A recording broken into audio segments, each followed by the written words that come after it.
Feeling স্টেশনে আজও জ্বালানি সংকট, ঘন্টার পর ঘন্টা দাঁড়িয়েও মিলছে না তেল।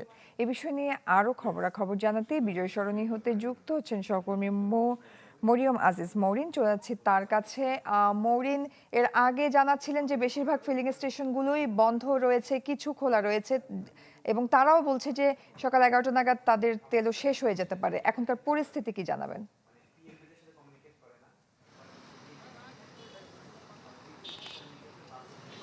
জয়ী, আপনাকে আগেও যেটি জানাচ্ছিলাম যে তারা কিছুক্ষণ আগেই মাইকিং করেছিল যে 11টা নাগাদ তাদের তেল শেষ হয়ে যেতে পারে। কিছুক্ষণ আগেও আমি কর্তৃপক্ষের সাথে কথা বললাম, তারা বলছিলেন যে যতক্ষণ পর্যন্ত তেল আছে আমরা গ্রাহকদেরকে দেওয়ার চেষ্টা করব।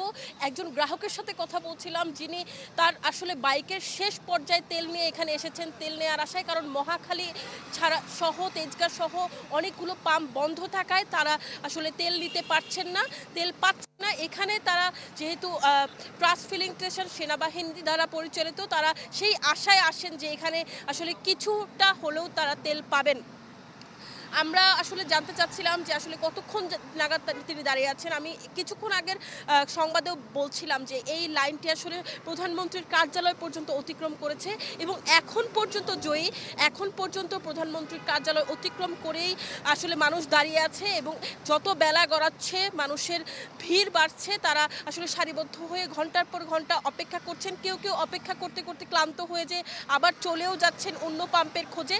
এক পাম্প থেকে তারা আরেক পাম্প ঘুরে বেড়াচ্ছেন কাঙ্ক্ষিত তেলের আশায়, কিন্তু তারা এখনো শঙ্কায় রয়েছেন। যেহেতু কিছুক্ষণ আগে জানানো হলো যে 11টায় তেল শেষ হয়ে যেতে পারে, সেই জায়গা থেকে তারা এখনো দাঁড়িয়ে আছেন সেই আশায় যে তেলটি পাবেন, কিন্তু এখন পর্যন্ত তারা বলছেন যে এখন যতটুকু তেল আছে সেটা নিয়ে আসলে অন্য কোথাও যাওয়াও সম্ভব না। তাই তারা আসলে অধীর আগ্রহে অপেক্ষা করছেন তেল পাওয়ার জন্য। আমরা কর্তৃপক্ষের কাছে জানতে চাইলাম আসলে কি পরিমাণ তেল এখনো তাদের কাছে মজুদ আছে। তারা বলছিলেন যে এই সময় আসলে বলা যাচ্ছে না যে কি পরিমাণ তেল মজুদ আছে। যখন তেল শেষ হয়ে যাবে তাদের মেশিনটিতে যেটি তেল দিচ্ছে সেই মেশিনটিতে সিগন্যাল আসলেই তারা তেল দেওয়া বন্ধ করে দেবেন। এখান থেকে এই ছিল সর্বশেষ। মৌরিন, ধন্যবাদ আপনাকে। আমরা দেখতে পাচ্ছি বেলাল হোসেন সজল আরেক সহকর্মী যুক্ত হয়েছেন খুলনা থেকে। বেলাল, আমরা রাজধানীর খবরাখবর জানছিলাম যে এখানে অনেক ফিলিং স্টেশন ইতিমধ্যে বন্ধ রয়েছে। খুলনার পরিস্থিতিটা জানাবেন আমাদের।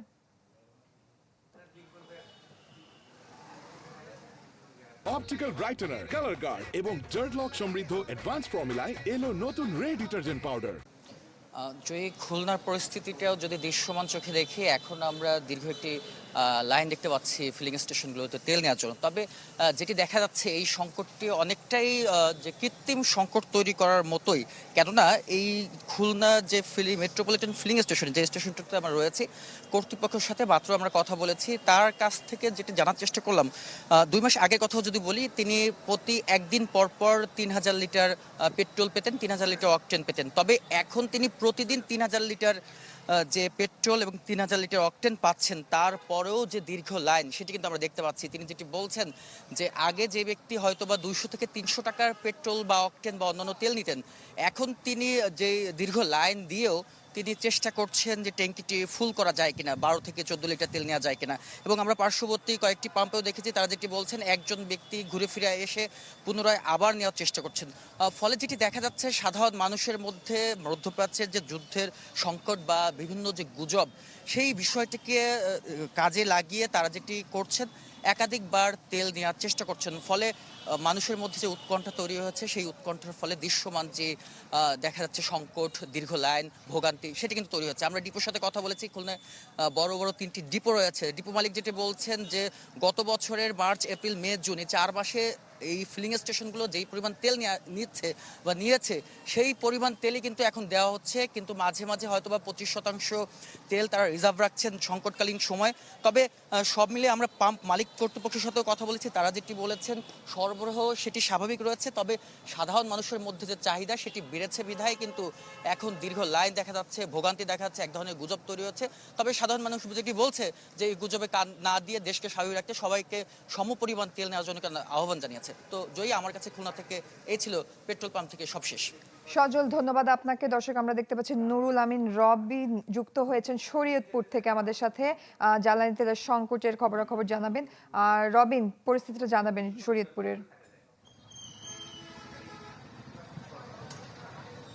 জয়, যেমনটা আমরা শুনছিলাম সারা দেশের মতো কিন্তু শরীয়তপুরেও জ্বালানি তেলের সংকটের কিছুটা প্রভাব পড়েছে। আমি এই মুহূর্তে রয়েছি জেলা শহরের সবচেয়ে বড় যেই petrol pump glory filling station, এই স্টেশনে এখানে আমরা যেটি দেখতে পাচ্ছি যে সকাল থেকেই মধ্যরাত পর্যন্ত এখানে কিন্তু বিভিন্ন ধরনের যানবাহনের চালকরা এখানে আসছেন তেল নেয়ার জন্য। তবে এখানকার পাম্প কর্তৃপক্ষ যেটি শুরু থেকে তারা করে এসেছে যে প্রতি মোটরসাইকেলে এখনো পর্যন্ত আমরা দেখতে পাচ্ছি 200 টাকার অকটেন বা পেট্রোল এবং ব্যক্তিগত যেই প্রাইভেট কার রয়েছে তাতে 1000 টাকার অকটেনের বেশি তারা বিক্রি করছেন না, যার কারণে যেই সংকট সেই সংকট থাকলেও এখনো পর্যন্ত তারা কিন্তু যানবাহনগুলিতে অল্প পরিসরে হলেও তেল দিতে সক্ষম হচ্ছেন।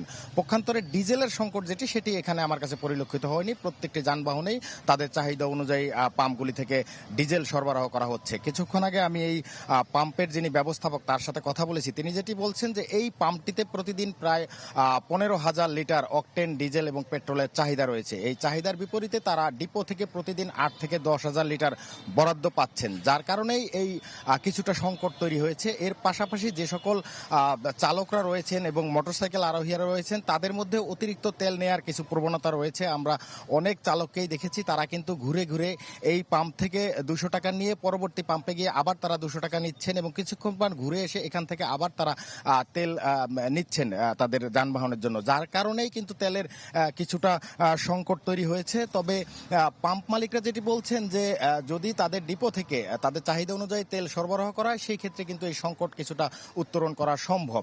সব মিলিয়ে এখন পর্যন্ত শরীয়তপুরে যেভাবে অল্প পরিসরে তেল দেওয়া হচ্ছে তাতে শরীয়তপুরের কোনো পাম্পেই তেল বিক্রি বন্ধ রয়েছে এমন তথ্য কিন্তু আমাদের কাছে জানা নেই। অল্প পরিসরে হলেও তেল বিক্রি এখানে হচ্ছে।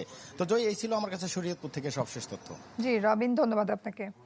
দর্শক, রাজধানী এবং রাজধানীর বাইরে জ্বালানি তেল সংকটের সবশেষ পরিস্থিতি জানছিলাম আমরা।